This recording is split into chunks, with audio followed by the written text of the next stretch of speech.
পঞ্চায়ত নিৰ্বাচন হ'ব এটা পঞ্চায়ত নিৰ্বাচনত ভাৰতীয় জনতা পাৰ্টিৰ মুৰব্বী ভূপেশ কলিতা আৰু মুখ্যমন্ত্ৰী মাননীয় শ্ৰীযুত হেমন্ত বিশ্ব শৰ্মা ডাঙৰীয়াই কৈছে যে পঞ্চায়ত নিৰ্বাচন লোকেলি যদি মিত্ৰতা হয় মিত্ৰতা কৰিব দিছে গতিকে তাৰমানে ৰাজ্যিক ভিত্তিত মিত্ৰতাটো নহয় লোকেল তাৰমানে ক্ষেত্ৰভিত্তিক তাৰমানে মিত্ৰতা কৰাৰ ক্ষেত্ৰত তেওঁলোকৰ সন্মতি আছে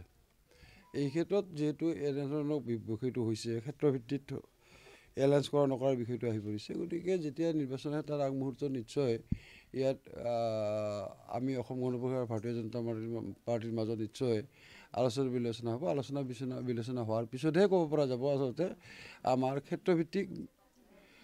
মিত্ৰতা হ'লে নাই তেতিয়াহে ক'ব পৰা যাব আজিৰ দিনটোত তাৰমানে মিত্ৰতা হ'ব নহ'ব এই কথাটো ক'ব পৰা নাযাব মিত্ৰতাৰ ক্ষেত্ৰত যদি যিটো তাৰমানে আমাৰ মাজত তাৰমানে মনৰ অমিল নহয় আমি যে পঞ্চায়ত নিৰ্বাচনটো একেলগে খেলিব পাৰোঁ তেনেধৰণে এটা নিশ্চয় পৰিৱেশ আমি বঙাই সৃষ্টি কৰিবৰ কাৰণে সক্ষম হ'ম প্ৰস্তুতি চলাব গতিকে এইটো স্বাভাৱিক কথা গতিকে আমিও ইয়াত নিশ্চয় ইয়াত আমি অসম গণ পৰিষদ দলেও ২৬ৰ নিৰ্বাচনৰ প্ৰতি লক্ষ্য ৰাখিয়ে আমি পঞ্চায়ত নিৰ্বাচনত অৱতীৰ্ণ হ'ম নাই মই সেই কথাটো বঙাইৰ মিত্ৰতা কৰা আমাক জনোৱা নাই আমি এই ক্ষেত্ৰত আমি মন্তব্য দিয়াটো উচিত নহ'ব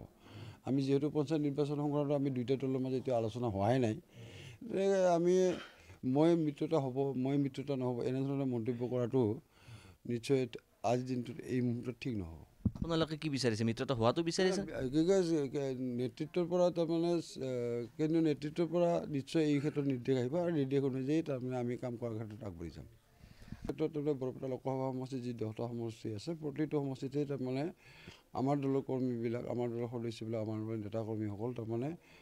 পঞ্চায়ত নিৰ্বাচনৰ প্ৰতি লক্ষ্য ৰাখি দলটো আগবঢ়াই লৈ গৈ আছে হ'লে বা নহ'লে তিক্ততা আমাৰ মাজত নহয় লক্ষ্য ২৬ৰ নিৰ্বাচনটো আমাৰ অকল অসম মানে ভাৰতীয় জনতা পাৰ্টি অসম গণ পৰিষদৰ আমাৰ মিত্ৰজোঁট যি তিনিটা দল আছোঁ আমাৰ প্ৰতিটো দলৰে লক্ষ্য ২৬ৰ নিৰ্বাচন